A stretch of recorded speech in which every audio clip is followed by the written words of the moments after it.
আজকে আমরা এবং আপনারা হাজিরানের মজলিস যারা এই শীত কনকনে শীতের মধ্যে উপস্থিত হয়েছেন, আল্লাহ রহমতে লাখো লাখো শুকরিয়া। না হলে আমরা তো আসতে পারতাম না। এখানে কোরআনের আরো মাহফিলে যে কোরআনের আলোচনা হবে, এটা আল্লাহর রহমত, খাস রহমত নাজিল হবে। সবাই বলেন সুবহানাল্লাহ। এই জন্য আজকে আমি সংক্ষিপ্ত আকারে আমাকে কিছু বলার জন্য আমাকে সময় দেওয়া হয়েছে। এই জন্য আমি এই যে আমরা যে হযরত মুহাম্মদ সাল্লাল্লাহু আলাইহি ওয়াসাল্লামের উম্মত, এটা আমরা খুবই ভাগ্যবান। তারপর আরেকটা ভাগ্যবান আমাদের যে কোরআনুল কারীম আমাদেরকে আল্লাহ তাআলা যে হযরত সাল্লাল্লাহু আলাইহি ওয়াসাল্লাম নবী করিম সাল্লাল্লাহু আলাইহি ওয়াসাল্লামের মাধ্যমে আমাদেরকে যে দিয়েছেন, এরা বহু বড় আমাদের ভাগ্যবান। এই যে পুরো আমাদের জীবন সম্পর্কে খালি জীবন সুস্থ রাখা, স্বাস্থ্য সুস্থ রাখা, পরিবার ঠিকভাবে পরিচালনা করা সম্পূর্ণ কোরআনুল কারীমে আসে। কিন্তু আমরা কোরআনের আইন মানি না। মানে আমরা মনে করি যে সরকারি আইন না মেনলে তো জেল হবে, হাজত হবে। কিন্তু আল্লাহ রাব্বুল আলামিন উনি তো কোরআনুল কারীমে সবাই জানে। আমরা যে সূরা ফাতিহা যে আপনার প্রত্যেকটা নামাজে এক রাকাতে একবার পড়ি, তার মধ্যে উল্লেখ আছে। আমরাই বলি যে ইহদিনা সিরাতাল মুস্তাকিম, যারা হে আল্লাহ আমাদেরকে সোজা পথে, সরল পথে চলাও। কিন্তু আমরা সরল পথে চলি না, সোজা পথে চলি না।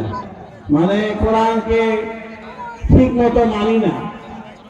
এটা যে মানুষ বলে যে খতম কোরআন পড়লে এত স্বভাব হবে, অমুক সূরা পড়লে এতবার 1 লাখ পড়লে এত স্বভাব হবে। কিন্তু আসল স্বভাব হলো ওই সূরাকে যে মধ্যে অর্থগুলো আছে, অর্থ মেনে চলা, এটা অনেক গুণ বেশি সহজ।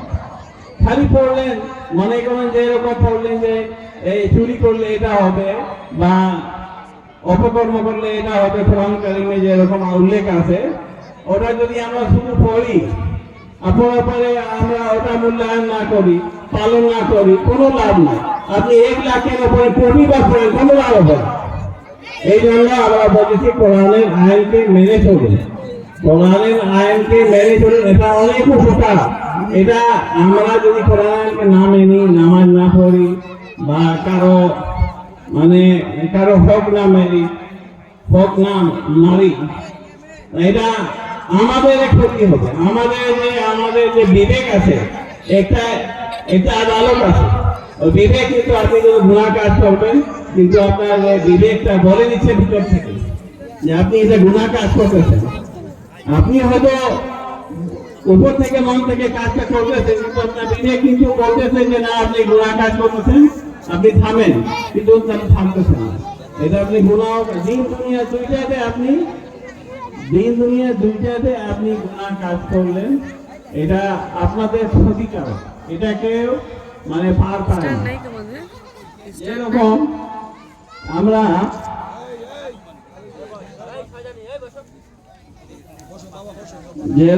আমরা এখন বেশিরভাগ আমাদের দুইটা বিষয় আমি কথা বলবো। একটা কথা হলো যে আমরা এই যে সুদের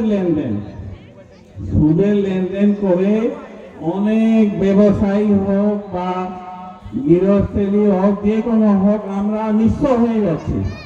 এই সৈয়দপুরে আমাদের ছোট শহরে অনেক লোক নিঃস্ব হয়ে গেছে এখন ঋণ।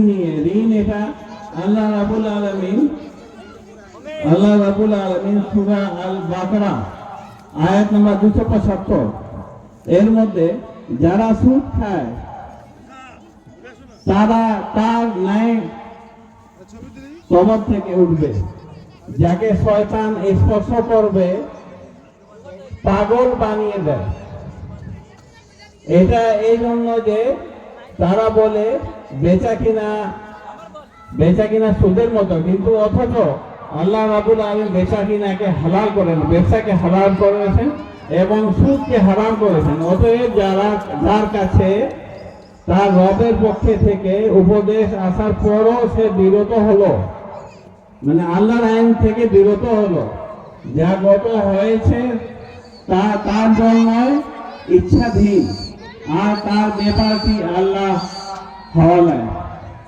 আর যারা ফিরে গেল তারা আগুনের অধিবাসী, তারা সেখানে স্থায়ী হবে, মানে দোজখে স্থায়ী হবে। এই জন্য আমরা সুদ থেকে এখন দেখা যাচ্ছে বেশিরভাগ এই মানে 5 দশক আগের কথা বলতে বা 4 দশক আজকে 40-50 বছর আগে কোন সুদ রোগ, এখন ক্ষেত মজুর হোক বা বিত্তবান বড় বড় ব্যবসায়ী হোক বা সবাই সুদে সম্পৃক্ত হয়ে গেছে। এই জন্য আমরা মুসলিম জাতি ইসলাম থেকে আমরা যে মানে ইসলাম যে আছে খুব দুর্বল, অর্থনৈতিক দিয়ে খুবই দুর্বল হয়ে গেছি, অর্থনৈতিক দিয়ে খুবই দুর্বল হয়ে গেছি।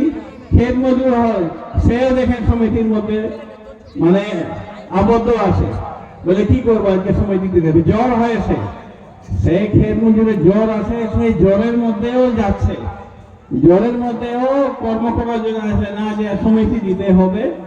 এটা খুবই আল্লাহ রাব্বুল আলামিন যে আইনকে করে এটা ভঙ্গ করা, সুদের লেনদেন করা হলো এটা ভঙ্গ করা। এটা আমাদেরকে সুদ থেকে লেনদেন থেকে বিরত থাকতে হবে।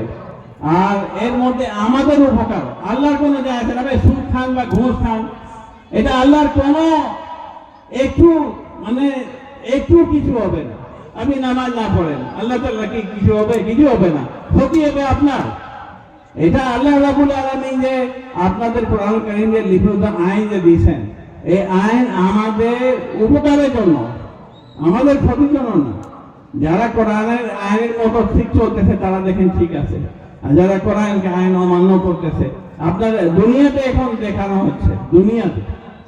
আর এটা তো আপনার এই সুদ থেকে যে কোনো লোক মানে নেন বা দেন দুইটা কিন্তু সমান, যারা নেয় তারাও গুনাহগার, যারা দেয় তারাও গুনাহগার। এই জন্য আপনাদেরকে হয়তো আপনি ডাল রুটি খান, মানে লবণ ভাত খান, দরকার নাই, আপনার ঘরে ফ্রিজে দরকার নাই, টিভি দরকার নাই, ওয়াইফাই দরকার নাই, কিন্তু আপনি এগুলো নিয়ে সুদের টাকা কিস্তি নিয়ে মানে এটা আপনারা আল্লাহর আইন থেকে আল্লাহর আইনকে মানতেছেন না, এটার জন্য আপনারা গুনাহগার আছেন।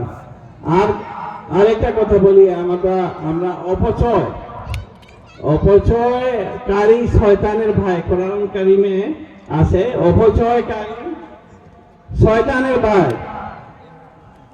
এই জন্য আমরা আগে যে আপনার জীবন যাপন ছিল আমাদের খুবই কম মধ্যে হয়ে যেত, এখন জীবন আমাদের যে হয়ে গেছে এ তো ব্যয়বহুল হয়ে গেছে, অনেক ব্যয়বহুল হয়ে গিয়ে এর মধ্যে আমরা অপচয় করতেছি। এমনও দেখা যায় যে অনেক বিত্তবান ব্যক্তিগুলো আছে, বিত্তবান বড় বড় ব্যক্তিগুলা হয়তো 1 কোটি টাকা 80 লক্ষ টাকা গাড়ি কিনলো, গাড়ি কেনার উপর দেখাচ্ছে।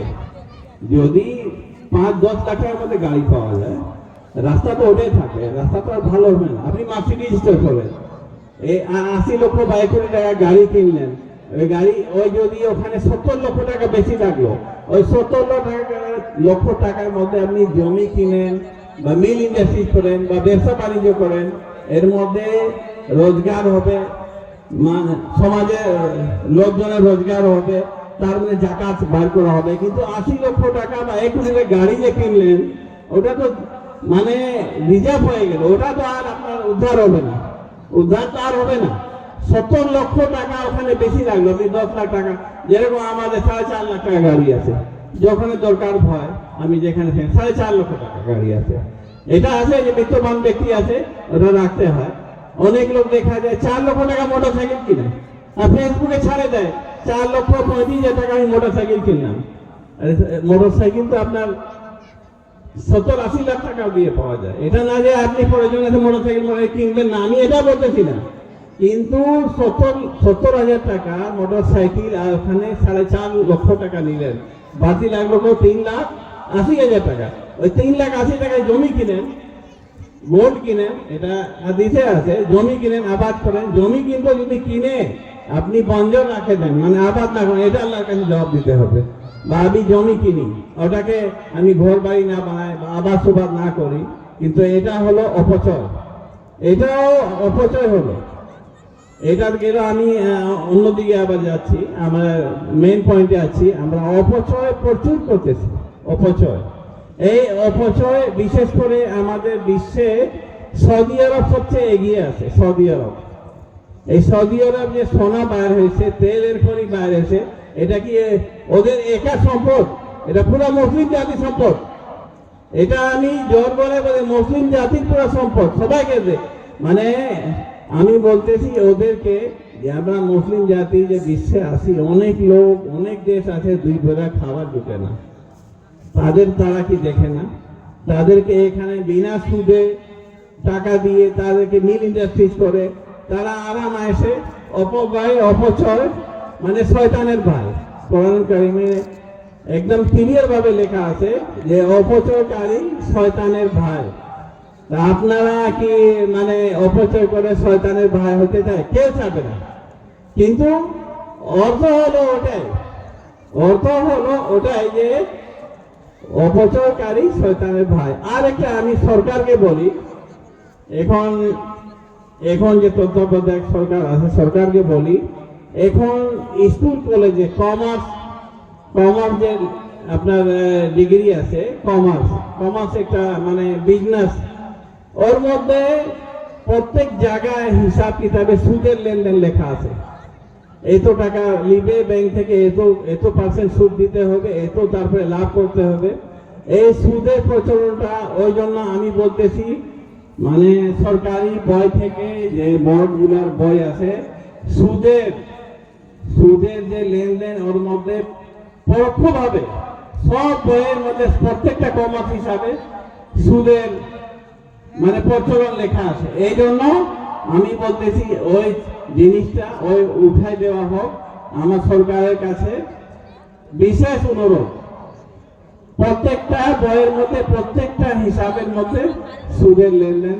ওই জন্য দেখেন প্রায় আমি 99% লোককে দেখতেছি, 99 আর বেশি হতে পারে, 99% বেশি লোককে দেখতেছি সুদের সাথে সম্পৃক্ত হয়ে গেছে, আর তারা নিঃস্ব হয়ে গেছে।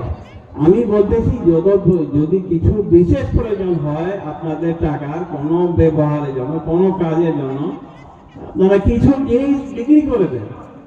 বিক্রি করে যে নিত্য প্রয়োজনীয় জিনিসটা আপনার, ওটা আপনি পুরা করেন, কিন্তু আপনারা সুদ কখনো দেন না। এটা আল্লাহ আইনকে যে ভঙ্গ করবে, কখনো সুখময় হতে পারবে না, ঠিক কিনা? এটা কখনো হতে পারবে না সুখময়। এটা আল্লাহর আইনকে, কোরআনের আইনকে যে ভাঙবে, এটা কখনো সুখময় হবে না। 1 নম্বর হলো সুদ থেকে বিরত থাকতে হবে, যারা আছেন এখানে আপনারা নিয়োগ করেন যে কিছু জমি বেচবো, কোনো জিনিস বেচলে সুদ থেকে আমি রেহাই পাবো, বিরত হয়ে যাবে। আর আরেকটা কথা বলি, যাদের হয়তো মানে ঠান্ডা টাকা আছে, তারা যাদের ব্যাংকে রাখেন, ব্যাংকে কখনো রাখবেন না। আপনি জমি কিনেন, জমি না, যদি জমি আপনার প্রয়োজন আছে যে না খুব তাড়াতাড়ি, সোনা রাখেন। এটা মানে আছে।